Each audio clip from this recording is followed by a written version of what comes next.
Barabara wapendwa wapendelevu wa BG Online TV, na tumaini ya kwamba nyote mnaendelea kuwa wazima wa afya kwa muda huu popote pale ambako mnaendelea kuzungukia kwenye chaneli yetu ili kuendelea kupata habari, vipindi pamoja na matukio ambayo yanakujia kona tofauti za dunia.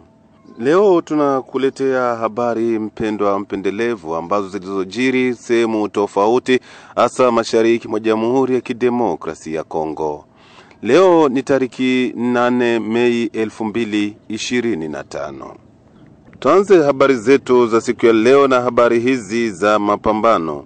Mapambano makali yameshuhudiwa mchana kutwa wa siku ya tatu ya tarehe 7 ndani ya kijiji cha Kalongwe na kando kati ya wazalendo zidi ya Ngomino watiifu kwao M23, kijiji ambayo sio mbali zaidi na Minembwe. Kwa jambo hilo, mkuu wa vikosi vya wazalendo FPDC Kamanda Olivier Bolingo, mtetezi wa pili, ameonyesha kuwa vijana wanajipanga na kuendelea vema kwenye shamba la vita. Tutakuwa na habari zingine zisemazo kuwa milio ya risasi imesikika kwa muda mrefu ndani ya mji wa Uvira, kuanza muda wa saa 2 za usiku hadi saa 4 usiku, huku chanzo chake bado kufahamika hadi kwa sasa kulingana na duru zetu za mahali. Na huko Kilembwe ni kwamba hali ya maisha ya wananchi wa kijiji cha Kilembwe na kando ndani ya sekta Rulenge yaripotiwa kushuka mno kiuchumi, ambapo mpaka sasa kigozi kimoja cha unga wa muhogo kinachukua pesa 150 za Kongo kutokana na ubovu wa barabara kufanya gari kutokufika eneo hilo. Tutakujuza pia habari zingine zisemazo kuwa hali ya usalama bado yaripotiwa kuwa nzuri kwa muda mchana wote wa siku ya tatu ya tarehe 7 Mei 2025 katika kijiji cha Katogota, kiisha mapambano makali yaliyojiri siku ya pili ya tarehe 6 Mei 2025. Mtazamaji na msikilizaji wa BG Online TV, kuna hayo na mengine mengi. Tunaomba tuweze kuambatana mwanzo hadi tamati ili uendelee kuelewa vingi zaidi. Naam, tunakukumbusha mara tena kusubscribe na kusambazia wengine ili nyote kwa pamoja kuendelea kupata habari zetu, vipindi pamoja na matukio ambayo yanakujia kila saa na dakika. Wacha sasa tukunjue jamvi letu la habari katika siku ya leo na habari hizi. Tuanze habari zetu na habari hizi za huko Katogota na Kamanyola, ambako hali ya usalama bado imeripotiwa kuwa tulivu mchana wote wa siku ya tatu ya tarehe 8 Mei 2025 katika maeneo ya kijiji cha Katogota na Kamanyola, kiisha mapambano makali yaliyoripotiwa siku 2 mfufurizo katika maeneo hayo. Mapambano hayo ambayo yaliyojiri siku ya kwanza na siku ya pili ya tarehe 6 Mei 2025 yaliyokutanisha kati ya M23 zidi ya vikosi vya wazalendo ambavyo vinasimamiwa naye Kamanda Amuri William Yakutumba. Mapambano hayo yalidumu kwa muda wa siku 2 na ambayo yalipelekea raia wengi kutokufanya shughuli zao za kila siku. Kwa mujibu wa duru tunazo ni kwamba mchana wote wa siku ya tatu ya tarehe 7 Mei 2025 raia wa vijiji hivyo walianza kufanya shughuli zao ndogo kwa mwendo wa kobe. Kwa mujibu wa duru zetu hizo zazidi kueleza kuwa kila upande waendelea kudhibiti maeneo yao, ikiwa wazalendo wadhibiti upande mmoja wa kijiji cha Kamanyola na kwenye vilima, huku M23 nao wakidhibiti upande mkubwa wa kijiji hicho. Na tuangazie huko kwenye kijiji Kalonge ni kwamba mapambano makali yameshuhudiwa mchana kutwa ya siku ya tatu ya tarehe 7 Mei 2025 kwenye kijiji cha Kalonge na kando kati ya wazalendo zidi ya Ngomino ambao ni tiifu kwa M23. Kalonge kijiji ambacho kinapatikana kando na kijiji cha Minembwe. Kwa jambo hilo, mkuu kiongozi wa vikosi vya wazalendo vya FPDC, Kamanda Olivier Bolingo, mtetezi wa pili, ameonyesha kuwa vijana wanajipanga na kuendelea vema kwenye shamba la vita. Taarifa tunazo ni kwamba mapambano hayo ni katika mpango wa kukomboa vijiji mbalimbali vya nyanja za juu ambavyo vinamilikiwa na wahasi wa Ngomino tiifu kwa M23. Upande wake, kamanda wa kundi la wazalendo la FPDC, mtetezi wa pili Olivier Bolingo, amesema kuwa matumaini ya kukomboa maeneo yapo kwa msaada wa jeshi la taifa FARDC pamoja na raia wengine. Ndio, vita ipo kabisa mpaka sasa. Tunaendelea tu kupambana mpaka pale kwenye tutafikisha vita mwisho. Na hiyo juzi vita imeanza katika njia ya Mkoko Katinge kwenda Minembwe. Leo vita imeshinda katika wilaya ya Kalonge. Ni vijiji vyenye viko sambamba, vyenye haviko kwa mbali zaidi na Kakenge na Minembwe na Kalingi. Waasi wanaendelea kutuatake na sisi tunaendelea kuwapiga pia. Ni defense tu sehemu moja wa kuangalia namna yote ile ya kufungula njia ile ya Minembwe. Ndio tuna matumaini kwamba raia itaendelea kutusaidia na pia na jeshi letu la taifa itaendelea kutusaidia. Tuna matumaini ya kwamba tutaendelea kabisa. Ni shauri ya kusema kama wazalendo sisi tubaki chini, tubaki pamoja, tuangalie nini tunaweza kutumika pamoja na kudhibiti vijiji hivyo vyenye ikaliwa na adui M23. Na huko Kilembwe ni kwamba hali ya maisha ya wananchi wa Kilembwe na kando ndani ya sekta ya Lulenge inaripotiwa kushuka mno kiuchumi, ambapo mpaka sasa kigozi kimoja cha unga wa muogo kinauzwa pesa 150 za Kongo kutokana na ubovu wa barabara zinazofanya gari kufika maeneo hayo. Udhibitisho huo ni wake mratibu wa shirika jipe la raia NDC Chumvi ya Kongo ndani ya sekta ya Lulenge, Abedi Sumbi Abdul, ambaye ameanza kutoa picha halisi ya hali ilivyo. Hapa Kilembwe tuna matatizo ya usafiri. Tangu vita vingie mji wa Bukavu hadi sasa vitu huku vinaendelea kuharibika, usafiri hakuna, magari hazingii, na unaona eneo ya Kilembwe inakamatwa na misisi. Watu huko hakuna uchumi mwingine mbalimbali na kuzisha unga. Unga leo ukopo moja ina franka za Kongo 50 francs. Kwa mtu kwa kulipia watoto masomo, kuhudumia watoto inakuwa vigumu sana kwa sababu unga uzikani. Unga uendi misisi. Hizo ndio tatizo ambazo tuko nazo Lulenge. Hata wachuuzi wanaanza punguka. Hawapati mizigo za kutoka Bukavu, za kutoka Uvira, za kutoka kando.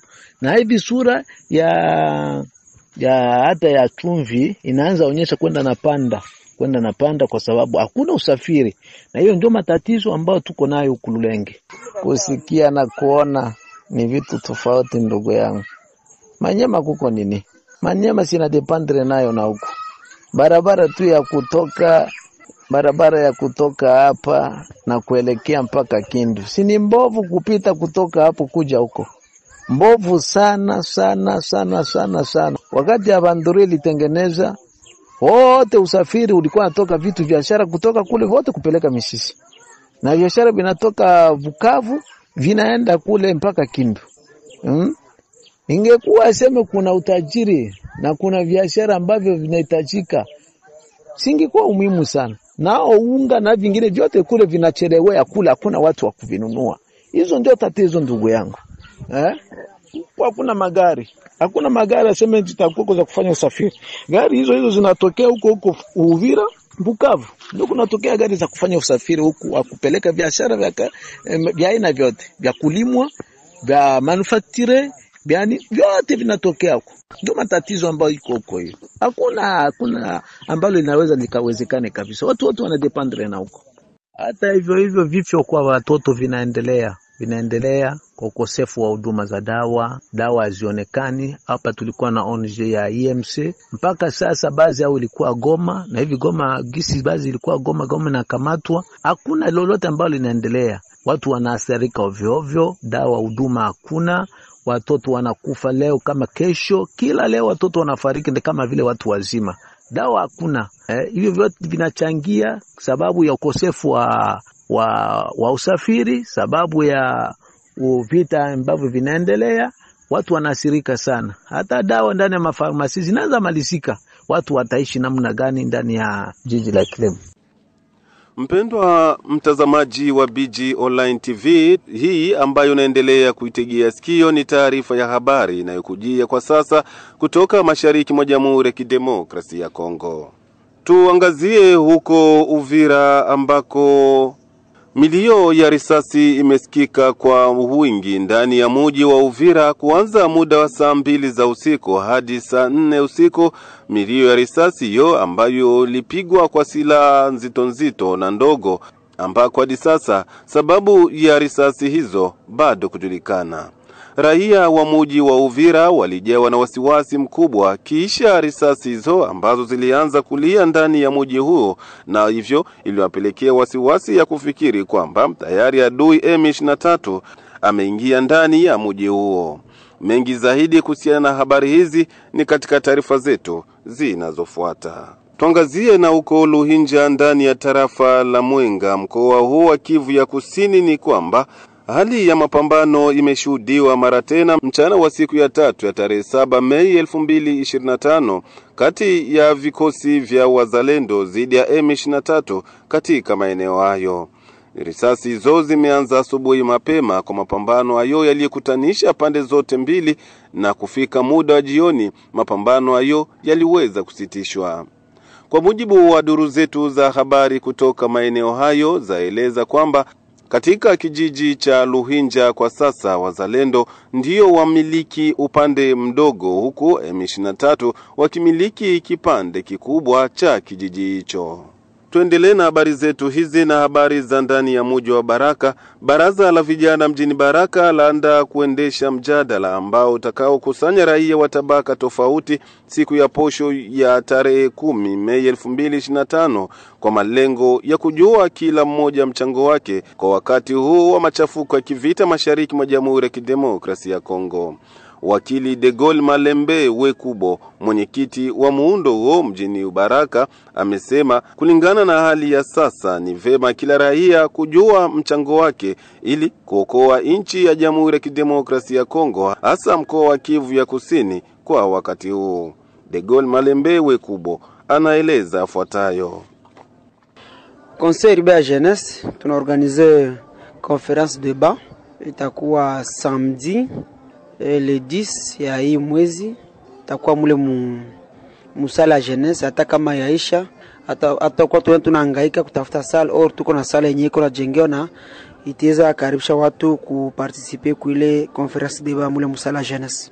En fait, conférence débat yetu iko par rapport ya hii wakati tuko mwayo, kisha tunasema nini role ya kila mtu mwi periode tuko mwayo juu ya security ya jiji letu la Baraka. Sisi kama vile vijana tutakuwa mwile mjadala ile conference débat kuongea juu ya nyakati tuko mwayo, role ya sisi vijana ni nini, role ya viongozi wa jiji ni nini.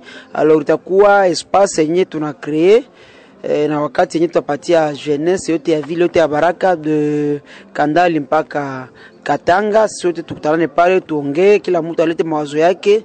Viongozi wote wa jiji watakuwa pale, tuwasikie mawazo ya vijana, nini tunawaletea sasa vile mchango kwa kuendeleza uongozi bora katika jiji letu la Baraka. Itakuwa na 14 swate saa 8 kamili majira hapa kwetu Baraka. Tunaita vijana wote, tutakuwa vraiment espace ya mingi. Ile salle iko na capacité ya ku recevoir plus ya 400 personnes et que donc place za sus, donc fasi za kuikalia na viti vitakuwa. Tunaomba vijana wote waje wasikilize na waongee, waje pa kusikiliza mewaje waongee gisi tunapaswa kujere hii Baraka yetu katika hii wakati kutapita amo nini wanapatia sasa vile mashauri viongozi wa jiji. Na tutakuwa na walimu wazuri, nitosha walimu Bujumbura, nitosha walimu wengine Uvira, juu waje wa debatre kufuatana hii teme, watufunze, watupatie maelekezo zaidi kwa hii teme yetu, na sisi wenyewe apres kusikia bibi bataongea mawazo tutapatia, tutatosha paraporo ile enseignement tutapata, nitasaidia viongozi wa jiji kujua gisi ya kujere vile yetu.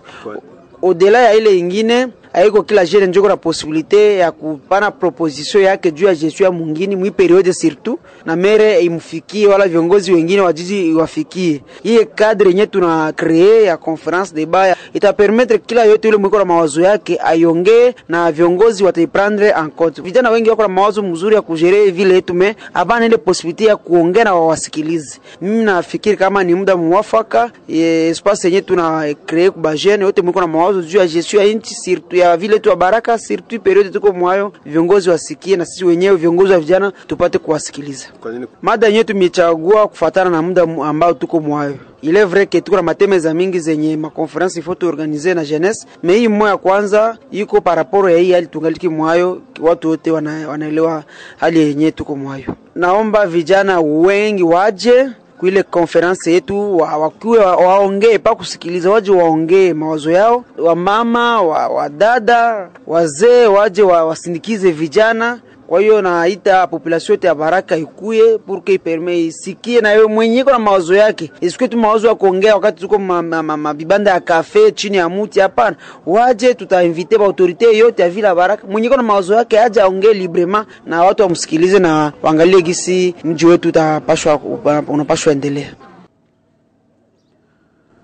Kupitia hapo hatuna la ziada, mpendwa mtazamaji wa BG Online TV. Tunakushukuru kwa kutufuata mwanzo hadi tamati. Tunakusihi mara tena usikosi kusubscribe na kusambazia wengine, ili nyote kwa pamoja kuendelea kupata habari zetu, vipindi pamoja na matukio. Tunasema bye bye, tukutanane baadaye panapo majaliwa.